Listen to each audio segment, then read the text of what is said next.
रिहाई ਨੂੰ ਲੈ ਕੇ ਪ੍ਰੋਫੈਸਰ ਸੁਰਿੰਦਰਪਾਲ ਸਿੰਘ ਭੁੱਲਰ ਨੂੰ ਲੈ ਕੇ ਬਾਹਰ ਕੇਜਰੀਵਾਲ ਮੁਰਦਾਬਾਦ ਦੇ ਨਾਰੇ ਲੱਗ ਰਹੇ ਨੇ। ਭਗਵੰਤ ਮਾਨ ਆਮ यार पंजाब इलेक्शन की बात हो रही है, आप कहाँ थर्ड फ्रंट पे पहुंचे? ਬਾਹਰ ਮੁਰਦਾਬਾਦ ਹੋ ਰਹੀ ਹੈ। ਬੰਦੀ ਸਿੰਘ ਦੀ ਰਿਹਾਈ ਨੂੰ ਲੈ ਕੇ ਪ੍ਰੋਫੈਸਰ ਸੁਰਿੰਦਰਪਾਲ ਸਿੰਘ ਭੁੱਲਰ ਨੂੰ ਲੈ ਕੇ ਬਾਹਰ ਕੇਜਰੀਵਾਲ ਮੁਰਦਾਬਾਦ ਦੇ ਨਾਰੇ ਲੱਗ ਰਹੇ ਨੇ। ਭਗਵੰਤ ਮਾਨ ਆਮ यार पंजाब इलेक्शन की बात हो रही है, आप कहाँ थर्ड फ्रंट पे पहुंचे? ਬਾਹਰ ਮੁਰਦਾਬਾਦ ਹੋ ਰਹੀ ਹੈ। ਬੰਦੀ ਸਿੰਘ ਦੀ ਰਿਹਾਈ ਨੂੰ ਲੈ ਕੇ ਪ੍ਰੋਫੈਸਰ ਸੁਰਿੰਦਰਪਾਲ ਸਿੰਘ ਭੁੱਲਰ ਨੂੰ ਲੈ ਕੇ ਬਾਹਰ ਕੇਜਰੀਵਾਲ ਮੁਰਦਾਬਾਦ ਦੇ ਨਾਰੇ ਲੱਗ ਰਹੇ ਨੇ। ਭਗਵੰਤ ਮਾਨ ਆਮ यार पंजाब इलेक्शन की बात हो रही है, आप कहाँ थर्ड फ्रंट पे पहुंचे? बड़े लंबे चिर तो पंजाब वासी सानू पुछ रहे सी कि भगवंत मान साहब किहड़े हलके तो इलेक्शन लड़नगे। मैनू अज बताते हुए दसदे हुए बड़ी खुशी है कि पंजाब दी आन बान ते शान साडा मान आम आदमी पार्टी दे 2022 इलेक्शंस दे सीएम चेहरे भगवंत मान साहब धूरी हलके तो इलेक्शन लड़न जा रहे ने। धूरी हलका संगरूर जिले च आंदा है, जिधर मान साहब दा अपना घर भी है। धूरी हलका संगरूर लोक सभा सीट दे विच भी आंदा है। जेड़े MP जिधर दे MP भगवंत मान साहब 2014 2019 दो बार चुन के लोकसभा गए। मुझे बताते हुए बेहद खुशी है कि आम आदमी पार्टी भगवंत मान साहब को 2022 का इलेक्शन धूरी हलके से लड़ाने जा रही है। धूरी हलका भगवंत मान साहब का लोकसभा क्षेत्र संगरूर उसमें आता है। भगवंत मान साहब का अपना होम टाउन भी संगरूर जिले में आता है। आम आदमी पार्टी हैज डिसाइडेड दैट आम आदमी party is CM candidate of 2022 elections will contest the assembly elections from the constituency Dhuri. Dhuri constituency falls under the Sangrur district, which is also the hometown of Bhagwant Maan Sahab. Dhuri constituency falls under the Lok Sabha seat of Sangrur, which is also the seat which Bhagwant Maan Sahab has represented in the Lok Sabha in the year 2014 and 2019. हमें विश्वास है कि इस बार धूरी के लोग बहुत प्यार और आशीर्वाद भगवंत मान साहब पे बख्शेंगे और रिकॉर्ड तोड़ वोटों से भगवंत मान साहब धूरी हलके से इलेक्शन जीतेंगे। आम आदमी पार्टी साफ तौर पे 2022 के इलेक्शन की फ्रंट रनर बनती नजर आ रही है। सारे ओपिनियन पोल्स, सारे सर्वे ये दिखा रहे हैं कि आम आदमी पार्टी की सरकार 2022 में बनने जा रही है। और मुझे बताते हुए बड़ी खुशी है कि आम आदमी पार्टी केवल अपने CM उम्मीदवार का हलका आज नहीं बता रही, बल्कि पंजाब के आने वाले 2022 में जो मुख्यमंत्री बनेंगे उनका हलका क्या होगा वो हम बताने जा रहे हैं, जो आज हमने बताया है। पंजाब के लोग एक बदलाव चाहते हैं। पिछले 50 सालों से पंजाब में 26 साल अकालियों की और 24 साल कांग्रेसियों की सरकार रही। बीते 50 सालों में अकालियों और कांग्रेसियों ने मिलकर पंजाब को लूट लिया, बेच खाया।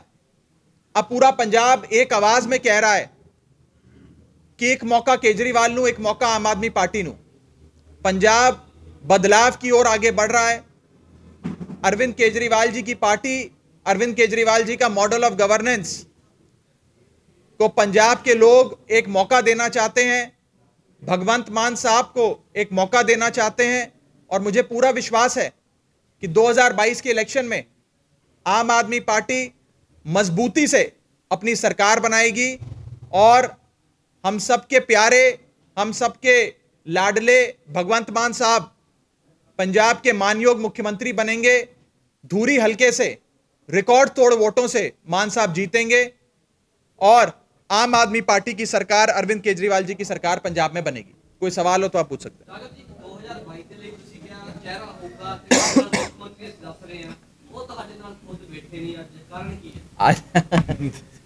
इलेक्शन का इंचार्ज मैं हूं, को इंचार्ज मैं अनाउंसमेंट करूंगा।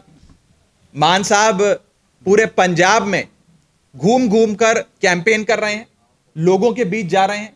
पंजाब के लोग मान साहब को देखना चाहते हैं, सुनना चाहते हैं, उनके साथ सेल्फी खिंचवाना चाहते हैं। और मान साहब हमेशा से लोगों के बीच रहने, लोगों के बीच सारा समय बिताने, लोगों के बीच विचरने के लिए जाने जाते हैं। तो मान साहब लोगों के बीच हैं, मैं आपके कैमरे के सामने हूं। देखिए, हर इलेक्शन की अपनी एक पॉलिटिकल स्ट्रैटेजी होती है और एक रणनीति के तहत, एक स्ट्रैटेजी के तहत हमने इस हलके को चुना है। ये मान साहब का अपना हलका है, मान साहब के लोकसभा हलके में आता है। नहीं, मान साहब पूरे पंजाब में कहीं से भी लड़ेंगे तो जीतेंगे। पूरी पंजाब की आवाम मान साहब से बेशुमार मोहब्बत करती है। लेकिन ये हमारी पॉलिटिकल स्ट्रैटेजी है, हमारी रणनीति है।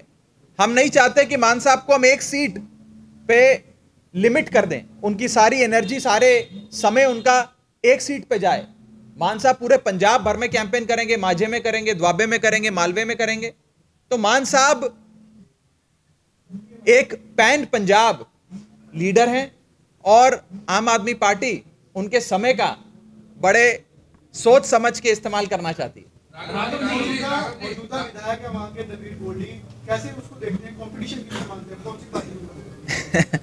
देखिए, मान साहब के लिए मुझे नहीं लगता कि कोई भी कंपटीशन है। धूरी हल्का वो हल्का है जो 2014 में भी लोकसभा में भी मान साहब जीते। जब लोकसभा में उनके सारे हलकों का अगर आप असेंबली कंस्टिट्यूएंसीज के आंकड़े उठाकर देखें तो 14 में भी जीते, 19 में भी जीते। और मान साहब आज उस शख्सियत, उस उम्मीद का नाम है जो पंजाब के 117 हलकों में से कहीं से भी लड़ते तो वो जीतते। और आज मान साहब को पंजाब के लोगों ने, खास करके धूरी के लोगों ने बड़े प्यार से और बड़े आदर सत्कार से उनसे दरख्वास्त कर कर कहा कि आप हमारे हलके से लड़ें। तो मान साहब ने यह फैसला लिया, पार्टी ने यह फैसला लिया कि मान साहब को मैदान में धूरी हलके से उतारा जाए। बताएं, पहले ये वाला कर लें सर। आम आदमी पार्टी यार, पंजाब इलेक्शन की बात हो रही है, आप कहाँ थर्ड फ्रंट पे पहुंचे? We are, this is a hypothetical question. I don't have an answer to this. It's a hypothetical question.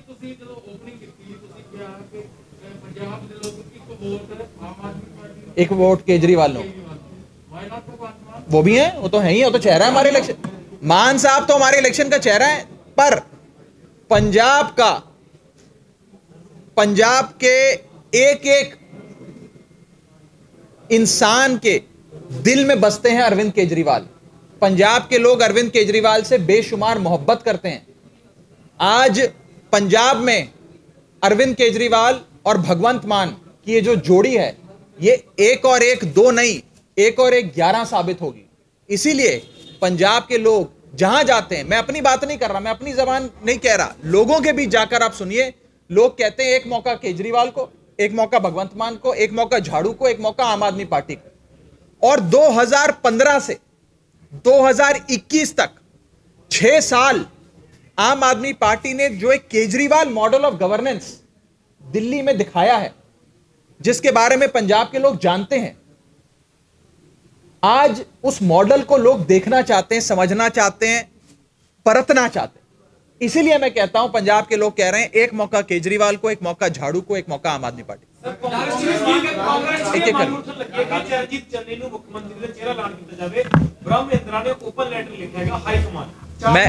मैं क्या कह सकता हूं इस पर? मुझे लगता है कि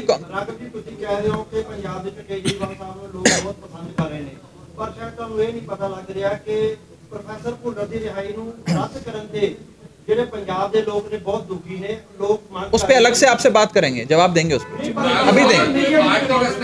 हाँ, मैं बता रहा हूँ 2 चीजें, मैं 2 चीजें बता रहा हूँ। फ्रंट की बात कर रहे हैं, रुक जा 2 मिनट तो रुक जा। एक तो ये मेरा मानना है। आज के समय मुझे लगता है कि 2022 के पंजाब इलेक्शन में सिर्फ एक ही पार्टी है जो अपने सीएम चेहरे, सीएम कैंडिडेट की अनाउंसमेंट करके ये इलेक्शन लड़ेगी। ना अकाली दल कर रहा है, कांग्रेस तो किसी हालत में नहीं कर सकती, आपस में लड़ाइयां चल रही हैं कांग्रेस पार्टी में। बीजेपी और कैप्टन दौड़ में ही नहीं है, वो भी नहीं कर रहे। यहां तक कि एसएसएम भी ऑफिशियल अनाउंसमेंट, औपचारिक घोषणा सीएम चेहरे की नहीं करने जा रहे। सिर्फ एक ही पार्टी है जो 2022 के इलेक्शन में अपना सीएम चेहरे का नाम ऐलान कर लड़ने जा रही है, वो है आम आदमी पार्टी। जहां तक और सवालों की बात है, नेशनल फ्रंट 24 में इलेक्शन है, आज 22 में पंजाब का इलेक्शन, पहले आम आदमी पार्टी को जीतने दीजिए, उसके बाद मैं 24 के जवाब दूंगा। अब आज कैसे जवाब दे दूंगा?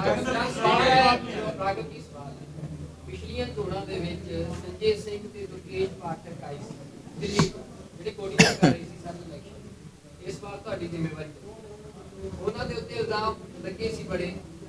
ਪਹਿਲਾ ਸਵਾਲ ਇਹ ਆ ਕਿ ਉਹ ਇਲਜ਼ਾਮ ਸੱਚੇ ਸੀ ਕਿ ਤਾਂ ਹੀ ਇਸ ਵਾਰ ਉਹਨਾਂ ਨੂੰ ਦੁਬਾਰਾ ਨਹੀਂ ਭੇਜਿਆ ਗਿਆ ਇਲੈਕਸ਼ਨ ਕੋਆਰਡੀਨੇਟ ਕਰਨੀ। ਮੇਰਾ ਪਹਿਲਾ ਸਵਾਲ। ਦੂਜਾ ਸਵਾਲ ਆ ਕਿ ਆਸ਼ੂ ਬਾਲ ਜਿਹੜੇ ਤੁਹਾਡੇ ਕੈਂਡੀਡੇਟ ਸੀ, ਉਹਨਾਂ ਨੇ ਫਿਰ ਉਹ ਕਾਂਗਰਸ ਚਲੇ ਗਿਆ, ਉਹਨਾਂ ਦਾ ਦੋਸ਼ ਵੀ ਇਸੇ ਸਵਾਲ ਨਾਲ ਜੁੜਦਾ, ਉਹਨਾਂ ਨੇ ਵੀ ਉਹ ਸੇਮ ਦੋਸ਼ ਤੁਹਾਡੇ ਤੇ ਲਾਇਆ ਕਿ ਤੁਸੀਂ थोप रहे हो। अब देखो मेरी बात, मैंने उनकी प्रेस कॉन्फ्रेंस देखी। उस प्रेस कॉन्फ्रेंस में कह रहे थे कि मैं पार्टी इसलिए छोड़ रहा हूं क्योंकि पार्टी मुझ पे दबाव बना रही है कि होर्डिंग लगाओ, पोस्टर लगाओ, और मेरा नाम लेकर उन्होंने बात कही। मेरी आखिरी बार बंगर साहब से बात जुलाई में हुई थी, और जब उनको कैंडिडेट बनाया था तो एक दिन मैंने उन्हें फोन किया था। जुलाई से लेकर आज तक मेरी उनसे बात नहीं हुई। वो अच्छा काम कर रहे थे अपने हल्के में, आज तक पार्टी ने उन्हें नहीं कहा। लेकिन सुनो, लेकिन कोई भी पार्टी, मैंने बात खत्म, कोई भी पार्टी अपने कैंडिडेट को तो बोलेगी यार होर्डिंग पोस्टर लगा ले, पैम्फलेट बांट दे, पर्चा बांट दे, पार्टी के नाम पे वोट। कौन सी पार्टी नहीं कहती? अकाली दल नहीं कहता होर्डिंग पोस्टर लगाओ, कांग्रेस नहीं कहती होर्डिंग पोस्टर लगाओ। सवाल यह है कि क्या आम आदमी पार्टी को कमजोर करने के लिए एक बहुत बड़ा षड्यंत्र रचा जा रहा है कि नहीं जा रहा? मुझे लगता है, ये मेरा मानना है कि ये सारी पार्टियां जिनकी करप्शन की दुकानें बंद हो जाएंगी अगर पंजाब में आम आदमी पार्टी की, अरविंद केजरीवाल की, भगवंत मान की सरकार बनती है। ये पार्टियां षड्यंत्र रचती हैं। कांग्रेस, अकाली, बीजेपी, कैप्टन साहब रल के मिल के आम आदमी पार्टी को रोकने के लिए इलेक्शन लड़ेंगे। षड्यंत्र रचे जाएंगे। अभी तो इलेक्शन शुरू हुआ है, अभी तो पता नहीं क्या क्या होगा। मुझे डर लगता है यह सोच के, मैं आपको सच बता रहा हूं, मुझे डर लगता है यह सोच के कि अभी क्या क्या षड्यंत्र ये लोग हमारे साथ रचेंगे। पिछली बार नरेश गुजराल साहब, शिरोमणि अकाली दल के राज्यसभा एमपी, ने मीडिया के सामने कहा था कि बीजेपी ने वोट ट्रांसफर कराए कांग्रेस को ताकि कांग्रेस की सरकार बन जाए। केजरीवाल को रोक लो पंजाब में आने से, आम आदमी पार्टी को रोक लो। क्लिनिकल प्रिसिशन से आम आदमी पार्टी और बीजेपी का वोट निकालकर कांग्रेस की झोली में डाला था पिछले 2017 के चुनाव में। आप जानते, मैं जानता हूं। तो आम आदमी पार्टी को रोकने के लिए बहुत सारी चीजें करी जाएंगी। अब कुछ बता रहे हैं लोग कि जो साथी हमें छोड़ के गए, शायद उनका कोई मोगा में हॉस्पिटल है, वहां पर अबॉर्शन रेट बहुत ज्यादा था, वहां पे कुछ मेडिक्लेम से रिलेटेड कुछ इरेगुलरिटीज थी, उसके चलते दबाव में उन्हें वहां से हटाया गया है। ये तो साफ बाजार में ये बात है। कहने का मतलब यह है कि षड्यंत्र रचे जाएंगे, हम सबको सावधान रहना है, आपको भी मुझको भी। सीएम चन्नी ने कहा है, उन्होंने कहा सीएम चन्नी ने कि जेड़ा उन्होंने उत्ते ईडी दी रेट पई आ, आम आदमी पार्टी ਦਾ ਸਟੈਂਡ ਆ ਕਿ ਉਹ ਸਪੋਰਟ ਕਰ ਰਹੀ ਹੈ ਈਡੀ ਦੀ ਰੇਟ ਤੇ। ਉਹ ਕਹਿੰਦੇ ਜਦੋਂ ਇਹਨਾਂ ਤੇ ਪੈਂਦੀ ਆ ਉਦੋਂ ਜਦੋਂ ਸਾਡੇ ਘਰ ਲੱਗੇ ਤਾਂ ਅੱਗ, ਜਦੋਂ ਦੂਜੇ ਦੇ ਲੱਗੇ ਤਾਂ ਉਹ ਮਤਲਬ ਉਸ ਤੇ ਭਗੜੇ। अच्छा सवाल है, अच्छा कि पॉलिटिकल वेंडेटा तो समझ। अच्छा सवाल। कि आम आदमी पार्टी मानती है कि मोदी सरकार पॉलिटिकल वेंडेटा करती है या नहीं करती? अच्छा सवाल, मैं दस रहा, बहुत अच्छा सवाल। फर्ज करिए, मान लीजिए कि चन्नी साहब पे इन्फोर्समेंट डायरेक्टरेट की रेड हुई, वो पॉलिटिकल है, सियासी है, सियासी कारणों से रेड हुई, मान लेते हैं, फर्ज करते हैं। और अरविंद केजरीवाल जी पर भी जब रेड हुई थी उनके दफ्तर में, उनके घर पे, वो भी सियासी कारणों से हुई, पॉलिटिकल रेड थी। ये दोनों रेडें केजरीवाल साहब की भी रेड पॉलिटिकल थी, चन्नी साहब पर जो रेड हुई ये भी पॉलिटिकल है, दोनों मोदी ने करवाई। ठीक है, यहां तक तो चन्नी साहब भी मान रहे, मैं भी मान रहा हूं। केजरीवाल साहब के घर पे रेड होती है तो 10 मफलर मिलते हैं, उससे ज्यादा कुछ नहीं मिलता। चन्नी साहब के घर पे रेड होती है तो 10 करोड़ रुपए मिलते हैं, 56 करोड़ की एंट्रियां मिलती हैं, 21 लाख का सोना मिलता है, करोड़ों रुपए की लैंड क्रूजर मर्सिडीज महंगी गाड़ियों के कागजात मिलते हैं, करोड़ों रुपए की प्रॉपर्टी के कागजात मिलते हैं। अब मेरा सवाल यह है कि ये 10 करोड़ रुपए केजरीवाल या राघव चड्ढा ने तो जाकर चन्नी साहब के रिश्तेदार के घर पे रखी नहीं। मैं तो 56 करोड़ की बैंक एंट्रियां लेकर नहीं गया कि चन्नी साहब रख लो अपने घर पे, ईडी वाले आ रहे हैं, मेरे को फंसाना है आपको। तो ये कहां से आया? और कहा जाता है, बताया जा रहा है, आप सब में से ही बहुत लोगों ने मुझे बताया कि आज से 4 महीने पहले तक चन्नी साहब के भतीजे के पास यह दौलत नहीं थी। सिर्फ 111 दिन जब चन्नी साहब सीएम रहे, एक भतीजे के पास अगर 10 करोड़ और 56 करोड़ की एंट्रियां आ गई तो सोचो बाकी भतीजों और रिश्तेदारों के पास क्या क्या आया होगा, और सोचो कि चन्नी साहब के पास क्या क्या आया होगा, और सोचो कि 111 दिन की बजाय अगर चन्नी साहब 5 साल मुख्यमंत्री रह जाते तो क्या क्या कमा लेते, कितना लूट लेते पंजाब को।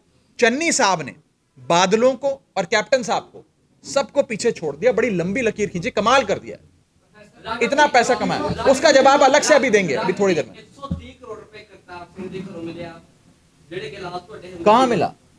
कोई नहीं मिला ना, कुछ नहीं मिला, नहीं मिला। ये कहां मिला? आप पंचनामा दिखाओ।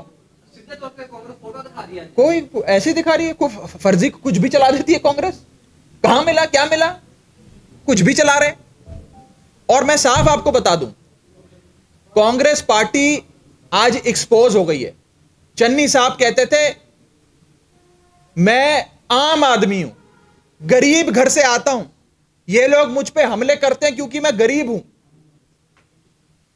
आज चन्नी साहब की गरीबी पंजाब के लोगों के सामने आ गई। 10 करोड़ रुपए, 56 करोड़ की बैंक एंट्रियां, 21 लाख का सोना, करोड़ों रुपए की गाड़ियां, प्रॉपर्टीज, फार्म हाउसेस के कागजात पकड़े जा रहे हैं। और चन्नी साहब कहते हैं मैं गरीब आदमी हूं। परमात्मा ऐसा गरीब सबको बनाए, फिर आप भी ऐसे गरीब बनो, हम भी ऐसे गरीब बने। राघव जी रात फोटो दिखाई उन्होंने 130 करोड़ रुपए ਤੁਹਾਡੇ ਕਰਤਾਰ ਸਿੰਘ एमएलए ਦੇ ਘਰੋਂ ਮਿਲਿਆ। ये सब फेक है, कंप्लीट फेक है। आईटी रेड आप आईटी सोर्सेज में चेक करिए, रेड हुई थी, को मिला कुछ नहीं। ਰਾਘਵ ਜੀ ਇੱਕ ਦੱਸੋ, ਤੁਸੀਂ ਹੁਣੇ ਇੱਕ ਗੱਲ ਕਹੀ ਹੈ ਕਿ ਪਿਛਲੀ ਵਾਰ ਛੜਯੰਤਰ ਕਰਕੇ ਭਾਰਤੀ ਜਨਤਾ ਪਾਰਟੀ ਨੇ ਵੋਟ ਟ੍ਰਾਂਸਫਰ ਕਰਤੀ ਤੇ ਕਾਂਗਰਸ ਨੂੰ ਜਿਤਾਤਾ। ਤੁਸੀਂ ਕਹਿ ਰਹੇ ਹੋ ਕਿ ਐਤਕੀ ਵੀ ਛੜਯੰਤਰ ਚੱਲ ਰਹੇ ਨੇ, ਇਹਦੇ ਛੜਯੰਤਰ ਤੋਂ ਤੁਸੀਂ ਬਚੋਗੇ ਕਿਵੇਂ? हम अपनी पूरी कोशिश करेंगे ईमानदारी से, आप कह रहे हो ना सरकार आ रही है आपकी, पूरी कोशिश करेंगे ईमानदारी से।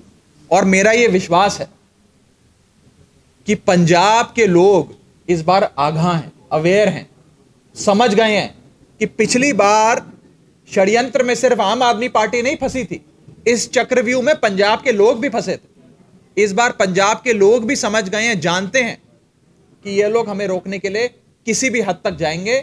लोग इस बार आम आदमी पार्टी की, अपनी और पंजाब की रक्षा करेंगे, सुरक्षा करेंगे। ਜਿਹੜੇ ਮੈਡਮ ਰਵਿੰਦਰ ਰੂਬੀ ਆ, ਉਹਨਾਂ ਨੇ ਸਭ ਤੋਂ ਪਹਿਲਾਂ ਝੰਡਾ ਚੱਕਿਆ ਸੀ ਭਗਵੰਤ ਮਾਨ ਨੂੰ ਸੀਐਮ ਦਾ ਚਿਹਰਾ ਅਨਾਉਂਸ ਕਰੋ, ਤਾਂ ਉਹ ਪਾਰਟੀ ਛੱਡ ਗਏ। ਕੀ ਹੁਣ ਤੁਸੀਂ ਸੀਐਮ ਦਾ ਉਹਨਾਂ ਨੂੰ ਚਿਹਰਾ ਅਨਾਉਂਸ ਕਰ ਦਿੱਤਾ, ਕੀ ਹੁਣ ਤੁਸੀਂ ਉਹੇ ਜਿਹੇ ਲੋਕਾਂ ਨੂੰ ਵਾਪਸ ਲਿਆਉਣ ਦੀ ਕੋਸ਼ਿਸ਼ ਕਰੋਗੇ? भाई साहब, आप भी जानते हैं, मैं भी जानता हूं कि वो पार्टी इसलिए छोड़ के गई थी क्योंकि पार्टी ने उनकी टिकट काट दी थी। अब छोड़ते जब कोई व्यक्ति जाता है तब उस समय कोई भी रीजन उनके मन में आता है वो मीडिया पे बोल देते हैं। मान साहब को अनाउंस पार्टी कब करेगी, कैसे करेगी, किस जगह करेगी, क्या तरीका अपनाएगी, ये तो हमारी पार्टी का अपना एक स्ट्रैटेजी, हमारा अधिकार है, हमारा हक है, हमारा राइट है, तो हमने किया। ਬਾਹਰ ਮੁਰਦਾਬਾਦ ਹੋ ਰਹੀ ਆ ਬੰਦੀ ਸਿੰਘਾਂ ਦੀ ਰਿਹਾਈ ਨੂੰ ਲੈ ਕੇ, ਪ੍ਰੋਫੈਸਰ ਵਰਿੰਦਰਪਾਲ ਸਿੰਘ ਭੁੱਲਰ ਨੂੰ ਲੈ ਕੇ ਬਾਹਰ ਕੇਜਰੀਵਾਲ ਮੁਰਦਾਬਾਦ ਦੇ ਨਾਰੇ ਲੱਗ ਰਹੇ ਨੇ। ਭਗਵੰਤ ਮਾਨ आम आदमी पार्टी इस पर आपको अलग से डिटेल्ड में बयान देगी। अभी सुन लो मेरी पूरी बात, मैं उन्हें दे रहा हूं, सुनने दे रहा हूं। पूरी डिटेल में अभी आपको थोड़ी देर में पूरा बयान मिलेगा। और आम आदमी पार्टी डिटेल में ये जो एजेंडा और प्रोपेगेंडा ये दूसरी पार्टी वाले चला रहे हैं उसका पर्दाफाश करके आपके सामने सारी चीजें रखेगी और बताएगी कि सच क्या है और झूठ क्या है।